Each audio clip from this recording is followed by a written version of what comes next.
ASABE has been a member of CAST, its predecessor organizations all the way back to 1974. With us today to kick off this program is Dr. Stephen Searcy, the president of ASABE. Stephen is a professor and head of the Agricultural and Biological Engineering Department at Texas A&M, where he provides administration to a statewide faculty and staff of 37 as they address this land-grant institution's mission of teaching, research, and extension. At this time, I'd like to welcome Steve to introduce the next part of our program.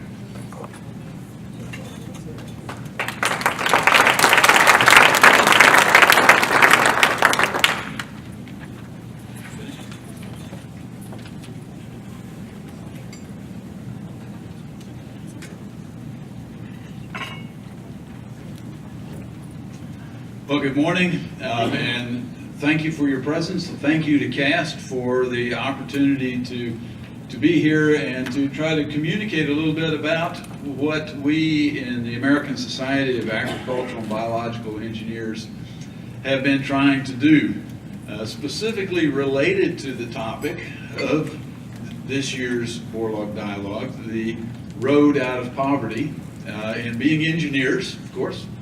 We want to try to design our way out of things, but specifically trying to look at this issue of resource access.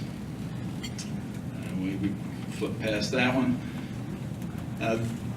As biological and agricultural engineers, we really have a goal and a vision for a sustainable world with abundant food, water, and energy, and that healthy environment that we all want. As an organization, we are the American Society, but we have many members who come from across the globe. And as a profession, we recognize that the demand that's there for feeding the world and obtaining the resources necessary, it's really global in nature. It requires global collaborations. And we, as a society, would like to be able to offer those innovative solutions to address these grand challenges. The result of that was that as a collective group, we began to try to respond and to develop a white paper. In your packet that you should have seen in at your table there, there's a little one-pager version of what this white paper is trying to address. The website there gives you the longer version of that. And if you want to try to write that down on a later slide, that website will come up again. So what have we been doing in this global initiative? It really began back in 2013. At our annual meeting, we had a forum to talk about these challenges, and that has continued on over the next few years, going through some planning and the generation of this report that I mentioned. And in 2016, we held a food security conference. Earlier this year, we had a panel somewhat similar to what we're going to do here today, specifically addressing the food, energy, water nexus and the intersection of these resources necessary for our society. And we are planning for next year a water security conference. So the one-pager here does list these 6 goals. So in the interest of time, I'm not going to try to read through these. I suggest that you look at those, but just to notice, the first 2 are related to food, the next 2 related to energy, and the last 2 water. So what kind of programming have we been initiating? We had in 2015 a climate symposium. In 2016 in South Africa, we actually had our first international conference. Prior to that, all of our activities had been in North America. We're having our event here today. Actively involved now in planning for the 2018 conference that will be held in Hyderabad, India, by the way, we would invite all of you to participate in that. And not yet very far along in planning, but in the works, is a third conference there looking at energy, tentatively planned for 2020.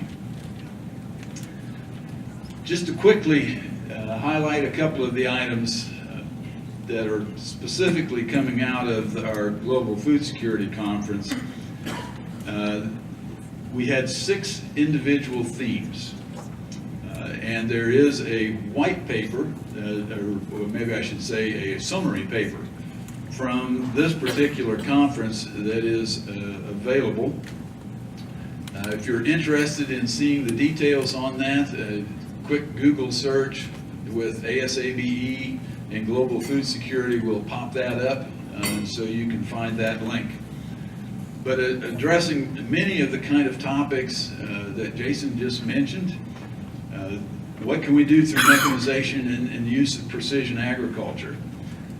How does water management affect food availability?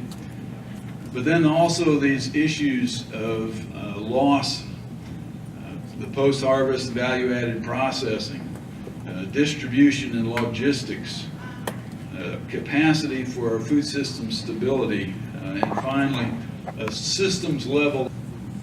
You should find both on the table there and in the little packet, there are these cards. We're inviting the panelists to each have a few minutes of comment, and so the cards are printed up here. So if you have a question specifically for one of the panelists, you can check that. We will, myself and some of other ASABE colleagues will be circulating here and trying to pick up these cards. And so after the panelists have had their opportunity to speak, what we want to try to do in the time that remains is to try to collect your cards. We'll probably do a little bit of sorting, so sorry if your question doesn't make it to the moderator. But with that, what I would do next would be to introduce our moderator today, Dr. Indrajit Chaube, who is currently the Associate Dean and Director of International Programs at Purdue. He's a Purdue University faculty scholar, has many years of work in water and its uses in meeting the food needs, and he also is serving as the chair of our programming committee for that conference to be held in Hyderabad, India. So with that, I would ask Dr. Chaube to come up, as well as our panelists. If you'd come up and take the seats here with Jason.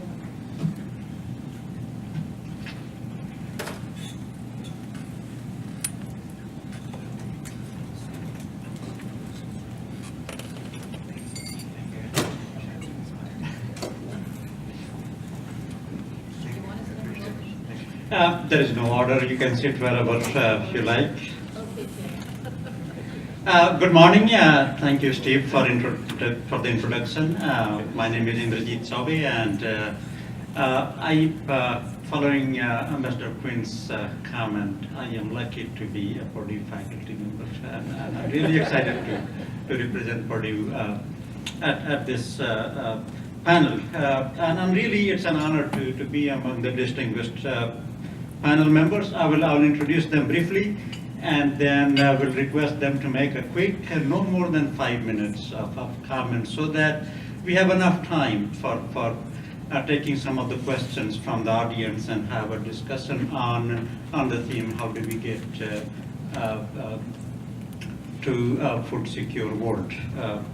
And so I will start on my extreme left, Dr. Jason Lusk, who doesn't need an introduction anymore. You all heard such a thought-provoking and such an exciting presentation from him. Sitting next to him is Margaret Catley Carlson. She operates within board of organizations. Really distinguished career. She has served on 20 or so boards within the last decades. She is on the Council of Advisors for the World Food Prize. He is Vice Chair of the Canadian Water Network Board, jurist of Stockholm Water Prize, PAC Chair of International Commission on Integrated Mountain Development, board member of Syngenta Foundation. The list goes on and on and on. So instead of reading on that list, I would rather have her make some comments and listen to her thoughts. Next to her is Dr. Timothy Williams. He is a Director of Africa at International Water Management Institute. It is IWMI is one of the 15 international research centers of CGIER consortium, and his professional work has focused on assisting smallholder farmers in developing countries to address challenges they face in managing land and water resources and how to increase food production on their smallholder farms. Next to him is Dr. David Baltensperger. He is a department head in Soils and Crop Science Department at Texas A&M University. He is a plant breeder and has, in his career, worked to release new cultivars across more than 20 species. He has been active in national leadership roles, including serving as a president of Crop Science Society of America, board member of the Council of Scientific Society Presidents and the CAST, and to my left is Dr. Geoff Graham, who leads the breeding efforts for all crops at DuPont Pioneer Worldwide. He is a member of Pioneer Research Leadership Team, ensuring that products are developed with customer needs in mind and aligned between the research and commercial organizations. So with that, we don't need to go in any order, but why don't we start with Dr. Graham?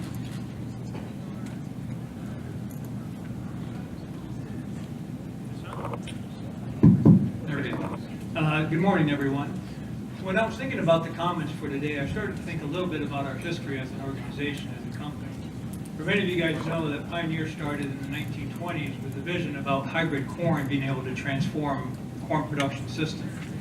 If you go back and you look at that time, corn production at that level was right about 20 bushels per acre as a national average. We opened our second research center in Algona, Iowa in the 1950s. And at that point in time, you started looking at what the yields was, and it got up to about 75 bushels per acre. So a tremendous improvement over those 30 years. I had a reopening of our Algona Research Center, a grand opening when we redid the research center, we had a celebration there. And I asked people if they thought that when we established that research center, would we more than double years in the preceding time frame? And the answer was just a look of disbelief.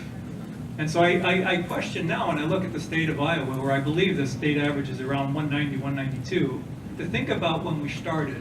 Did anybody ever imagine that you'd be able to go to 20 bushels per acre up to 192? The sad part is, for me, when we look at the global efforts, there's many countries, many geographies where productivity levels are back where Algona was in the 1940s and 1950s. So I think the point of all this message is that we actually have a roadmap about how plant breeding and systems in agriculture can actually increase their productivity by implementing what we've already learned. As a breeder, I've seen the amazing influence about how new technologies can actually make us more productive and better as a research organization. The second point I'd like to make about that is that sometimes the solutions or the problems that we kind of imagined as a breeding organization, we said we could never do X or we could never do Y. And it was only through partnerships with other people that we actually realized that our problems were easily solvable by others. And that really becomes a key component about how we think we have to go forward, which is about how do we innovate. And I think we have to start concentrating on saying, how do we think about more public-private partnerships or partnerships in general to make sure that we have a collection of ideas that can be used to problem solve. There was an incident at Pioneer where we were developing a new technology, and traditionally the biotech group and the breeding group might not come together to solve some of these problems. But we were looking at actually creating new double haploid systems. And we gave this technology to the lab group, and they looked at it for a while, and we didn't hear back from them from a long time. And we were expecting them to come back and give us, say, we need some more research for this next step. But what they did is they actually started transplanting embryos onto media and just used all their knowledge in tissue culture to improve the whole cycle time for us. This increased our productivity for creating double haploids twofold. It shortened the time frame twofold, and it increased or lowered the cost for us. The implication of that simple step for us as an organization, if you think about the history of Pioneer up into the year 2000, we created about 60,000 inbred lines in that history. Right now, every year, we'll create 1 million new inbred lines because of that technology. So by partnership between different skill sets and different groups within organizations, you can start solving each other's solutions, or each other's problems, solving each other's solutions. That'd be nice. And I think this is a point where perhaps when you start looking at how partnerships and collaborations actually happen, I think we have the belief that there's not going to be any one organization, any one institute, any one group, or any one country that can actually solve some of these problems individually. And by coming together and solving and looking at what potential solutions we have, we can put together systems that can actually manage this final thing. The third point that I'd actually like to make, and I think many people have made it today, is that I think the science part is actually the very, very easy part. We have a roadmap, as I've said before, we can probably continue to follow that roadmap. It comes back to saying what are the policy issues, what are the communication issues, and what are the society issues that we need to work on together. I think you framed those extremely well early on, so I'm not going to talk about those anymore. But to me, that becomes the #1 issue, that as we go forward, we must come together to figure out what that strategy is. And it can't be us coming together, it needs to be the greater community coming together. Well, thank you. Thanks to Jason for his tremendous work in laying such a solid foundation for our discussion today. Wanted to talk just a little bit about how we approach this daunting task. And in doing so, I think it's critical that we focus on the food, water, energy nexus. It's imperative that we develop capacity to manage at this complicated level. If we are to sustainably meet the needs of society Earth as its population exceeds 9 billion, we must enhance our capacity to correctly model complex systems, and this will require enhanced understanding of these basic systems. Demands for energy continue to increase rather than decrease with enhanced technology. The limitations/needs of our fossil fuel-based economy need to be addressed. We must have rational discussion on energy choices going forward, including their impact on our environment. Quality water has become perhaps the most limiting resource in meeting the needs of the population, with estimates indicating that more than 10% of this population are currently utilizing poor quality water for drinking and cooking. Availability for irrigation, even at current levels, is not sustainable in many systems due to overpumped aquifers. Distribution of water rights is based on laws where precedent dates back centuries, but is not based on current science or technology based on replenishment of our resource, but rather political infrastructure that seldom has access for all as its guiding principle. Food production continues to be an issue, but our most serious problems are driven by conflict within regions. As population grows, the problems similar to those faced by South Sudan today, where both conflict and regional drought impact food supply. Such famines will continue to increase at a dramatic rate in spite of our technology if we don't resolve conflict. Increasingly, our food comes from marginal land resources, highly susceptible to degradation from erosion, saltwater intrusion, and irrigation, or with such high salt content in the water that production is not sustainable. These marginal lands are also more likely to be subject to regular drought and/or flooding. While technology breakthroughs such as gene editing have much potential, we must utilize this modern technology to enhance productivity, not condemn it. In order to reduce pressure on these marginal lands, it is not acceptable to complicate our success in providing food for all with anti-technology legislation and propaganda. The United Nations and individual governments must find ways to embrace solutions rather than practice the definition of insanity, which is continual repetition of the same process while expecting a different outcome. Yes, I mean we must use modern genetics, food irradiation, pesticides, birth control, nuclear energy, and UAVs, and supporting sensor technology, as these technologies provide opportunities to meet these challenges. Almost all the population increase that is currently projected comes from high birth rates among the poorest 20% of the world's population. With each country, and this is true whether it's worldwide or within a country, long-term solutions require facing this issue and resolving it. Availability of education is critical. As we discuss resource access at the Food, Water, Energy Nexus, it is easy to lose focus on one of the primary drivers of both quality water and quality food, our soil resource.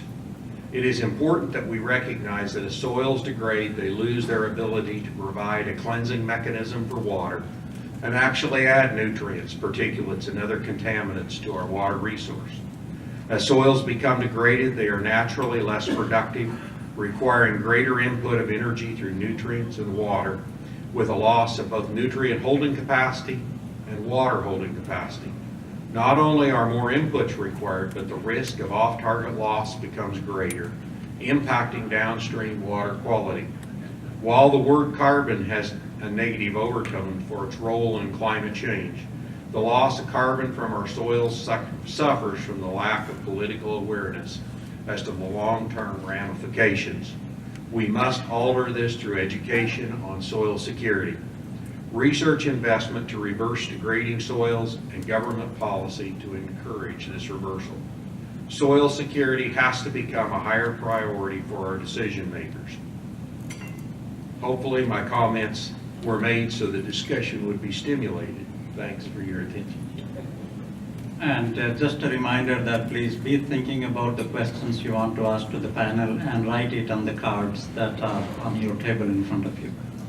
Dr. Williams. Thank you. First of all, I would like to thank ASABE for the invitation extended to me to participate in this panel discussion organized by CAST. And when the invitation came, and I looked at the topic for this session, designing the road out of poverty, it struck a chord in me because coming from where I come from in Africa, the real problem facing Africa today is how do we get ourselves out of a very vicious cycle of poverty, which is pervasive and which is all inclusive in a way.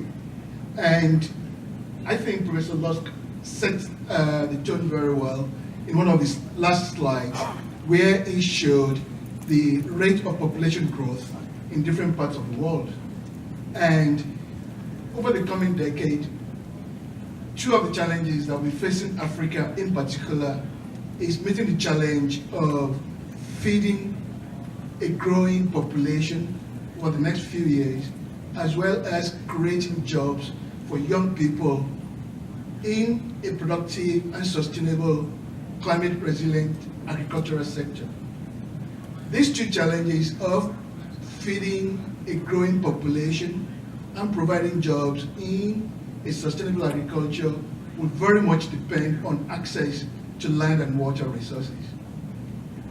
Over the continent of Africa, millions of small poor farmers still face tremendous access problems to land and water resources. Even though the continent is relatively well endowed with water resources, there is uneven distribution across the continent.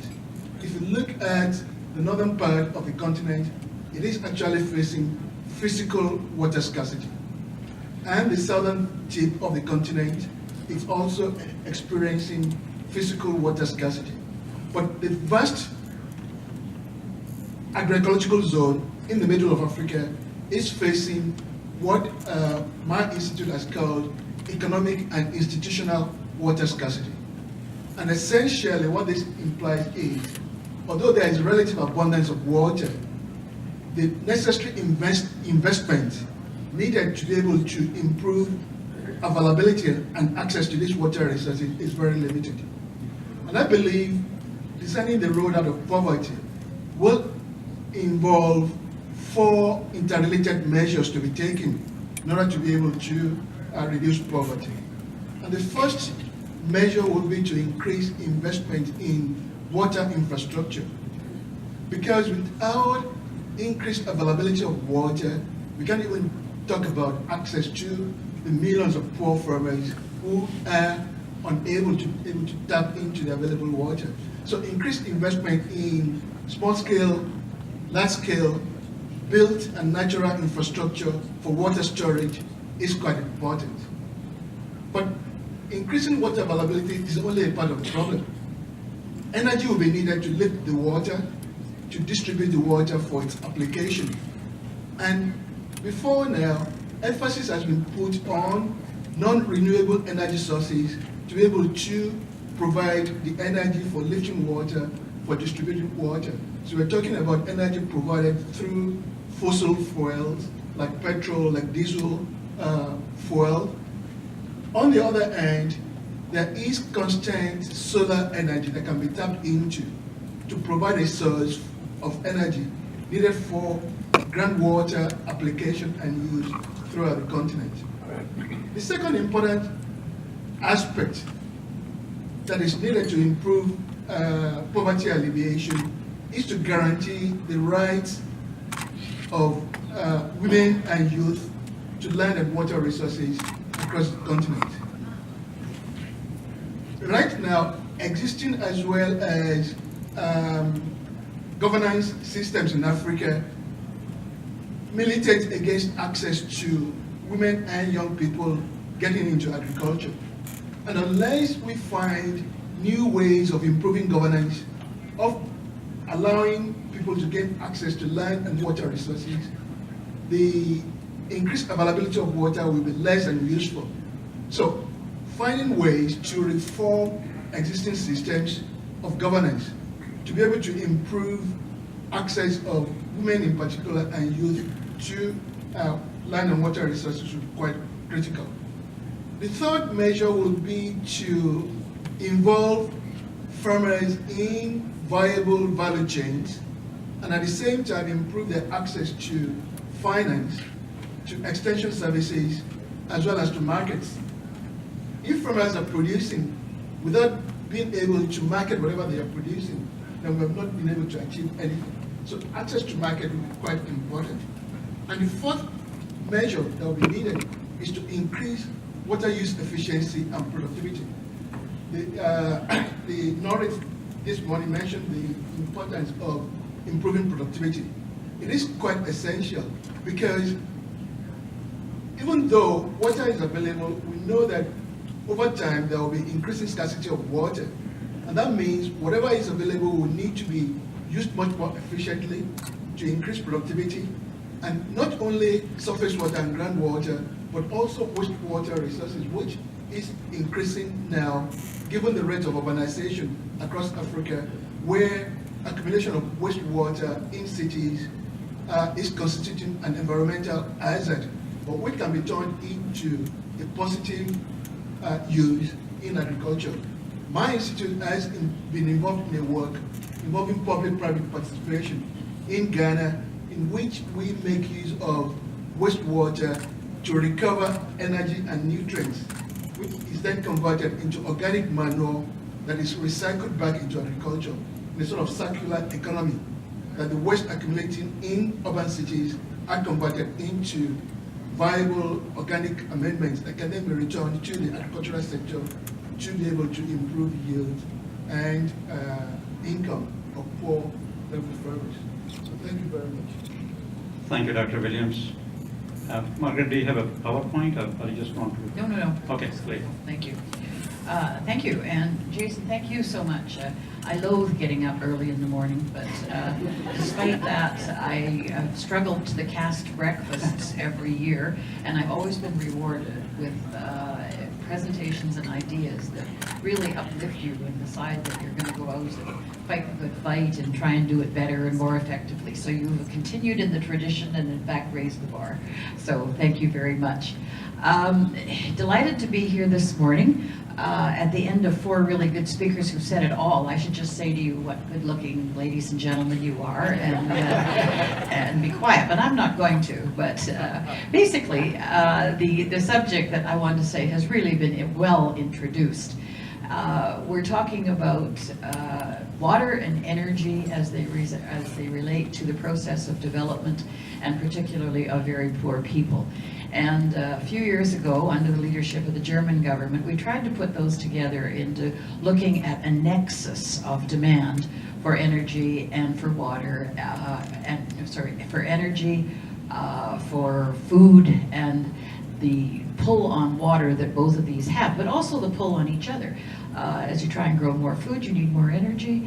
As you try and use more energy, you need more water. So this triangle has an interlinked pull on each other, and they both have a very difficult effect on water, on poverty. So what can you say about these things? Well, some of them that have been said are that we really do need modeling. I was very glad to see that ASABE is talking about, in a very professional way, about large-scale rethinking of some current and future projects so that you get the best possible use out of both energy and food, and that you can increase the use of one by intelligently developing the other. I think this is possible. I also think that we may be putting a little too much emphasis on modeling and not quite enough on some of the incentives that actually cause companies and countries and parts of countries to actually move in a direction that follows both goals.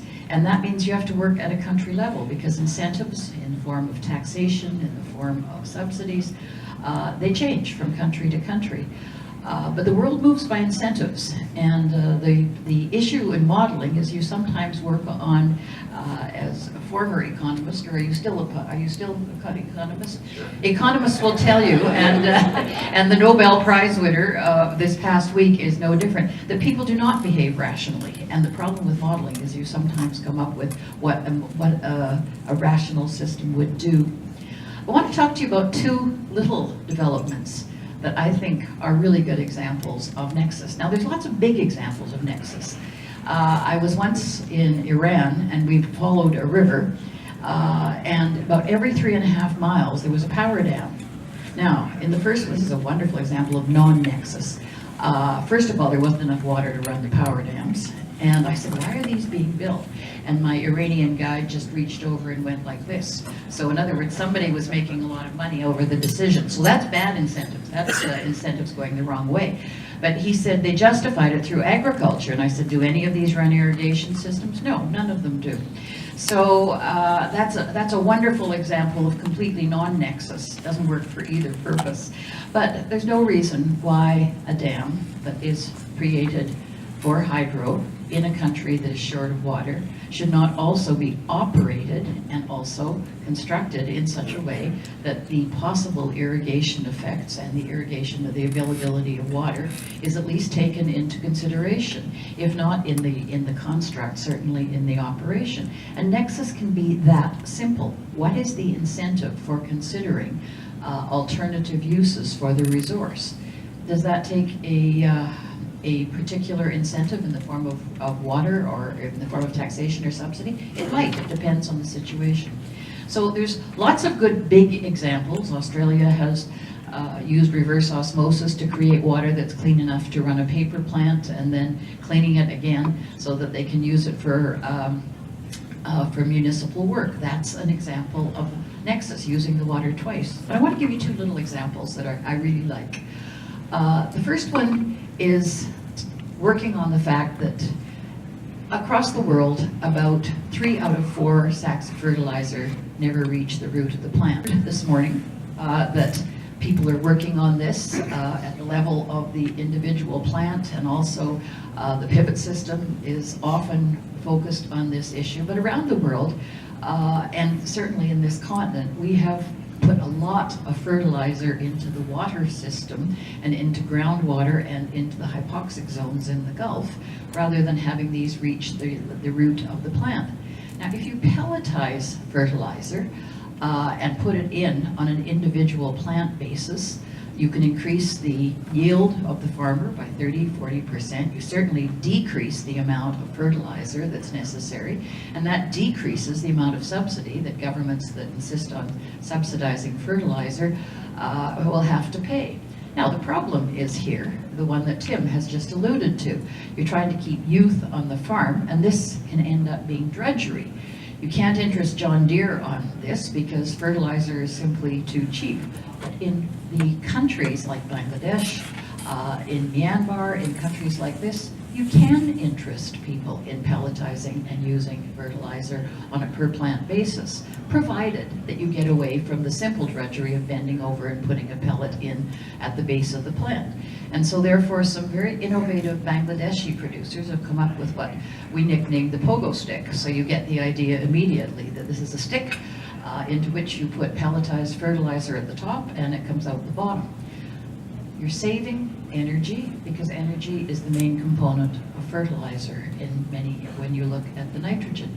You're saving water because you're not polluting the water, and you're increasing the yield of the plant. Now that is a true nexus in the sense that the resource availability of each of these areas is increased, and as I say, the yield and the consumption use both go down. Another one is the one that Tim Williams just alluded to, which is reusing water. It sounds very simple, but it isn't. Around the world, we use and reuse water. We don't talk about it very much. It's got a high yuck factor because the moment that you talk about the reuse of water, people imagine, oh, it's the toilet to tap routine. Well, it could be, but it could also be the water that comes off of a food production plant. It could be the water that comes off of a light industrial plant. It could be the water that comes off of any previous use. But countries that use water very skillfully and that are very short of it reuse the water.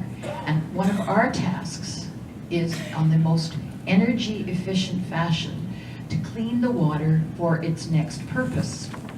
North Americans have a really difficult time with this, not farmers, but the rest, because we happen to use drinking water to wash our cars, our streets, and flush our toilets. That's the 38% use of domestic water.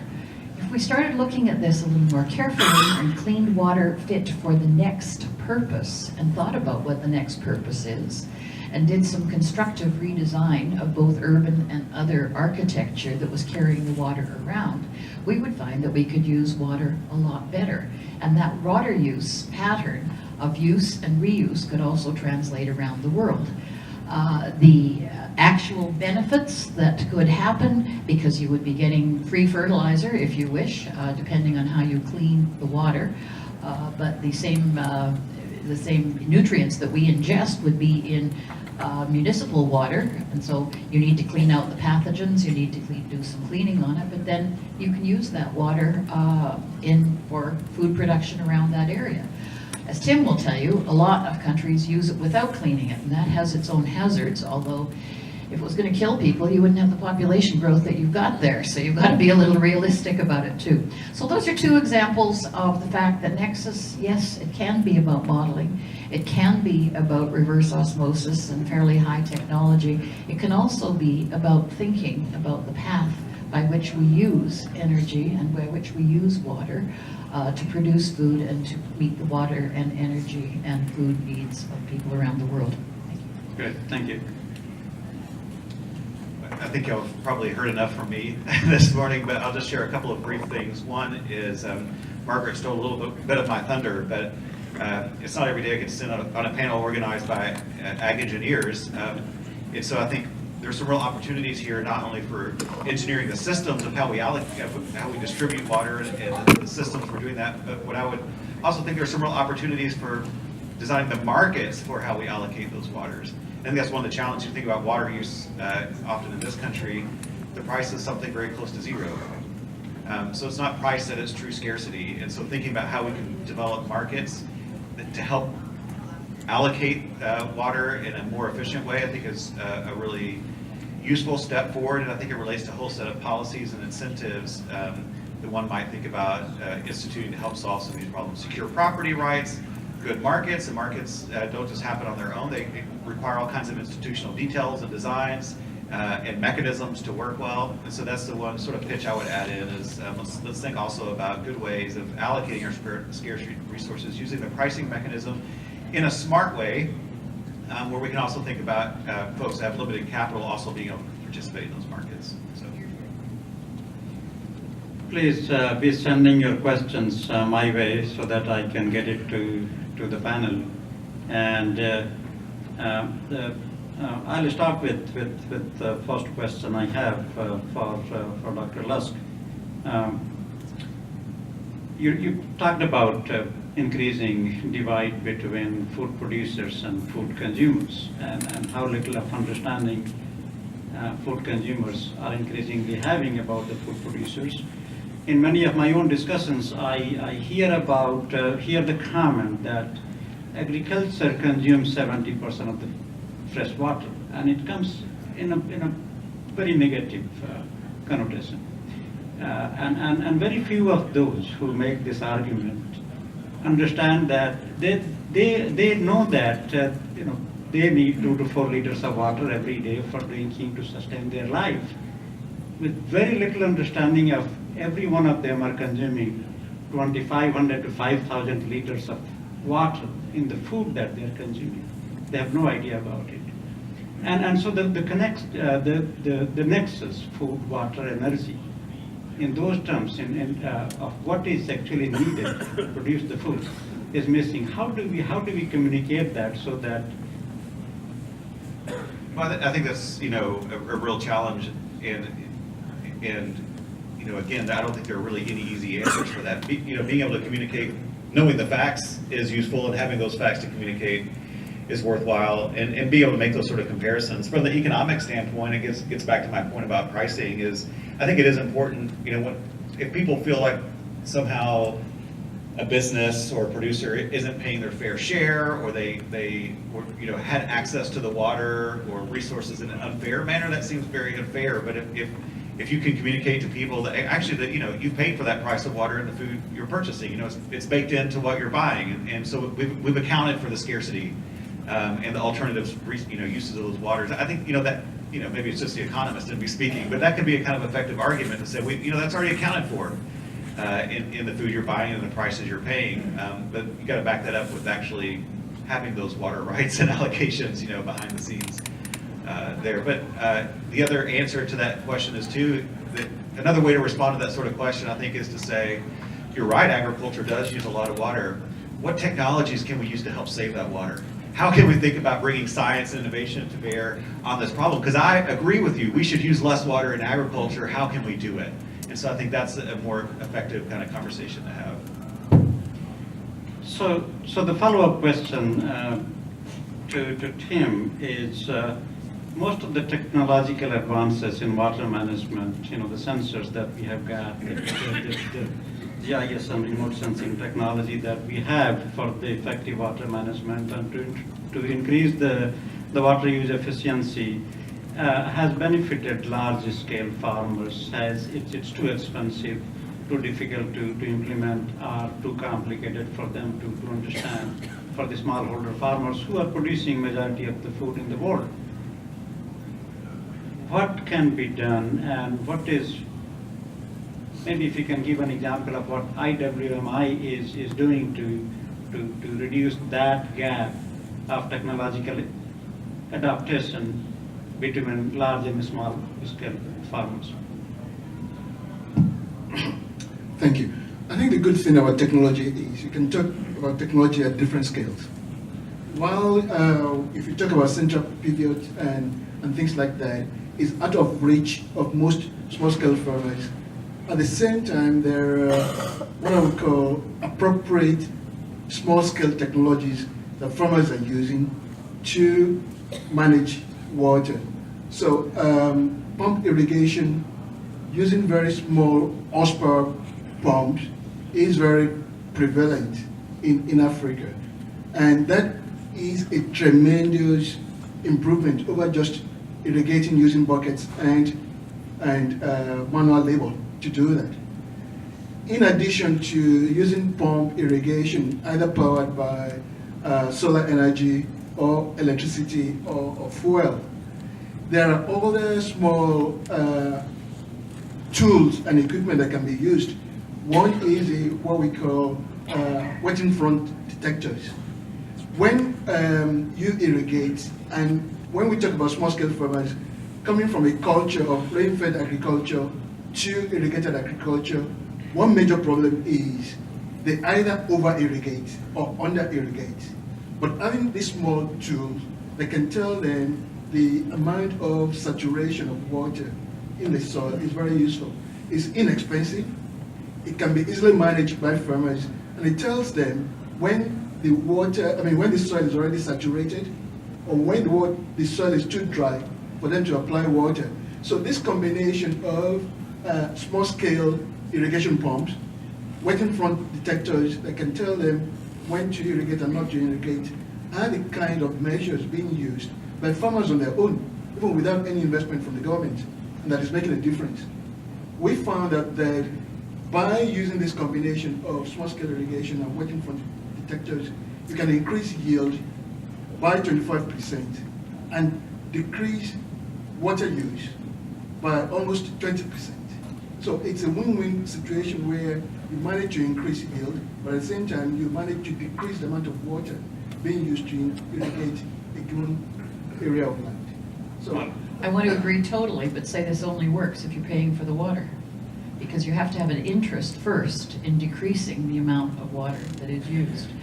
And that interest is usually an economic interest. I agree totally with what he said, and I think these advances are really needed. But it's like Australia, they got farmers to greatly reduce to increase the water yield on the Murray Darling system. But they increased the water yield, kept the water, and grew more crops. So that really helps in terms of productivity, in terms of output, but it doesn't help in terms of water saving.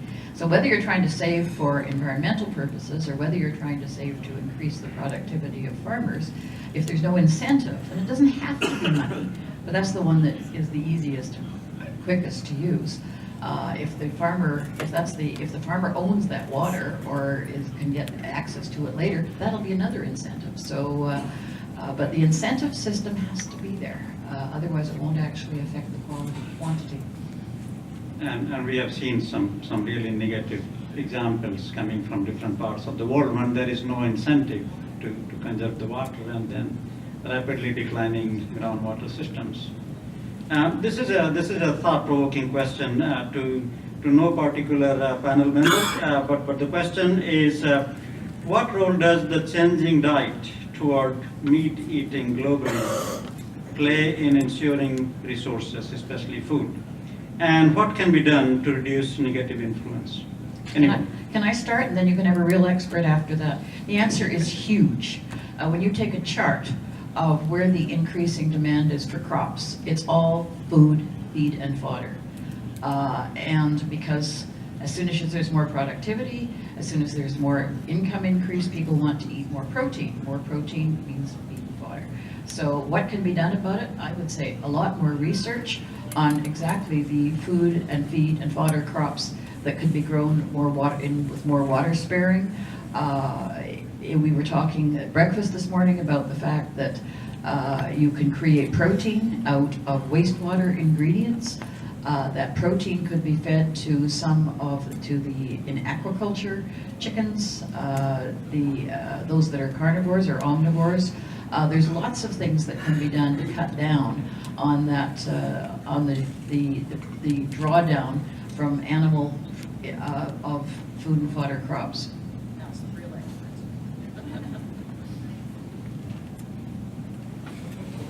I'm put on the spot there. I think you documented the trend absolutely correctly, that the demand on changing diets is going to increase the pressure on some of these other. And I think what we have to actually do is focus on what production systems you can actually make in a sustainable fashion on a global basis. And in the end, this is not going to be one global solution that you can generalize everywhere. It's going to take on a site, on a geography basis, what are the best crops that you could actually should grow to meet those demands that you have? And then what might be the most sustainable production systems that you would put into place? The difficult part about that is I'll come back to, I think the science of that is actually quite an easy thing to get around to do. It's the incentive and how you actually push that as a policy or get enough investment to go actually do the science that's related to that, and then the incorporation into those local production systems that will be the difficulty part. Again, very simply, I think on a large scale, there is, it is on a large scale, it's very simple to just say we've shown that there's a linear trend. My comments before were mostly to say, look, I really believe as a plant breeder, as a person that's been involved in how production agriculture has changed over the last 20 years, that selection is an incredibly powerful tool to drive crops to do certain things that we want them to do. That's only one part of the solution, and you have to think about the entirety and the context in which that crop or cropping system or the needs are going to be met. And in that context, you have to develop the entire system to go forward. I think that's enough. Okay, thank you. That's great. Here is a question on nutrient availability or nutrient loss and stunting. That is a huge problem globally.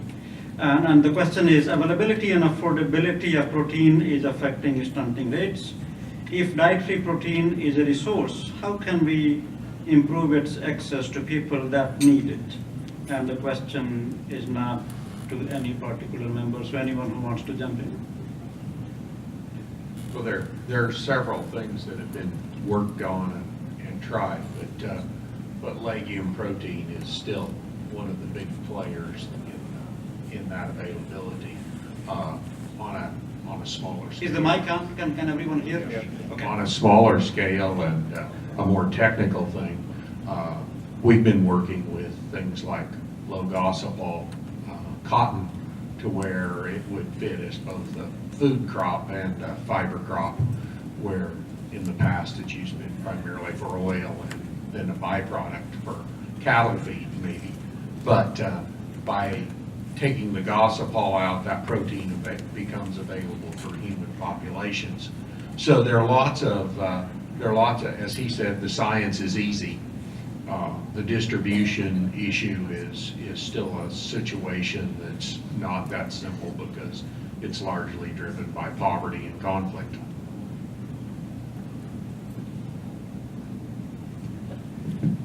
The issues of particular relevance to Africa, where stunting and malnutrition is a big problem. But solving the availability issue is also about improving access of farmers to good markets. Because if they are able to earn the income necessary to be able to invest in better nutrition, that will be a way out. Another aspect is to be able to grow these crops in a very sustainable way on their own farms.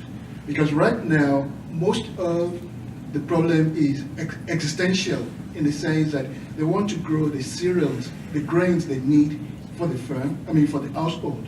But if they can actually include, as part of the crop rotation, leguminous crops and also fortified crops, that will allow them to be able to improve household nutrition and at the same time improve their livelihoods. So it's a combination of science, technology, and providing access to other services they need to be able to make a good livelihood and also sell products that can allow them to buy food. Okay.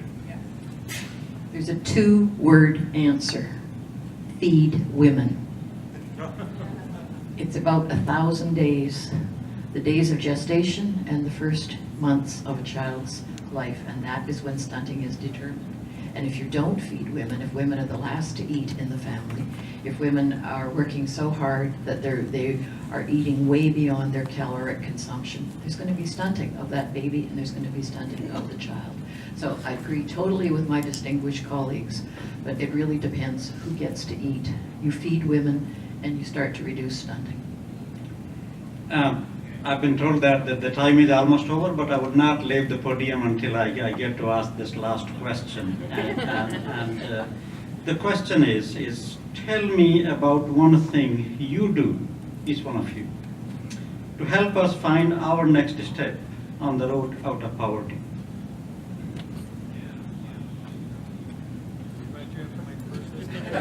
So I don't know who asked this question. It's an excellent question, and I'll give you my own perspective. I went to a conference in DC last year, and I heard a speaker who talked about doing the grocery shopping with a plan, that how he was going to use the produce and vegetables and bread during the next 3 or 4 days. And I and my wife, we have started doing the grocery shopping with a plan on what we are going to eat and how we are going to use the stuff that we buy out of the grocery store. Since I had the mic, I'll reiterate the one that I mentioned, and as a team, and it's not my project, but the low gossip all work on cotton makes it something other than a cash crop that is run by manufacturing regimes that provides food for the people growing it, and we think that can be a huge difference maker. Maybe very simply, one of the experiences that I've had at Pioneer is the opportunity to leverage technology and science across regions, across the globe. And what we've seen when we've actually done that is that the level of productivity for our local products has increased dramatically. But like I said before, I don't think it's sufficient to say that as one company you can actually go out and do this. And so my commitment, my personal commitment over the last year is how do I increase and work more in public-private partnerships to actually enable the technology transfer into other places and other crops that are directly leverageable. And we know that they're directly leverageable into those areas that might not have as much intensification of resources to go on.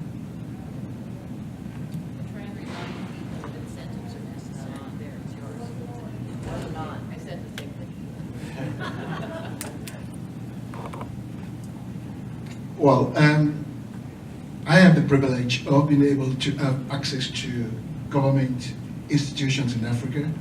And one thing I try to do is to be able to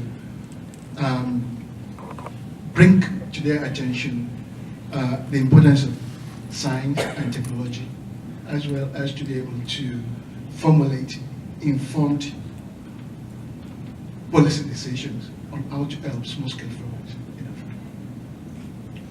Jason? Yeah, I would just say, trying to make sure that people, even if they don't want to use some of these technologies, that they don't prevent others from doing that. So communicating that message that different people may have different preferences than you, and let's at least allow the ability of people to make a different set of choices than you might with regard to some of these food and ag technologies.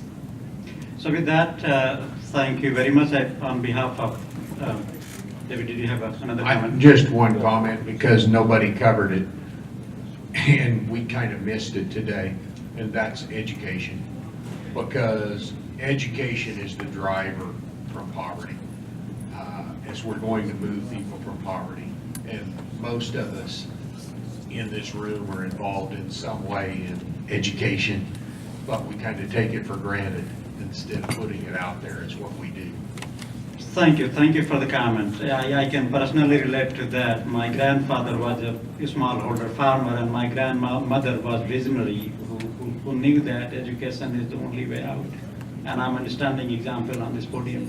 So thank you. And on behalf of Agricultural and Biological, American Society of Agricultural and Biological Engineers, I want to thank the panel for taking time to be here and provide your really insightful and thought-provoking comments and engaging in the conversation with the audience. I want to thank the audience for getting up bright and early and be here to be a part of this conversation. The conversation does not end here. Actually, for us to continue to think about food, energy, water nexus and how these complex interlinkages play a role in ensuring food security in future and getting designing a plan out of poverty is going to be very important. So I encourage you to continue to engage in those discussions and keep talking about what are these interlinkages and how can we manage these complex interlinkages. So with that, I'll give the podium to.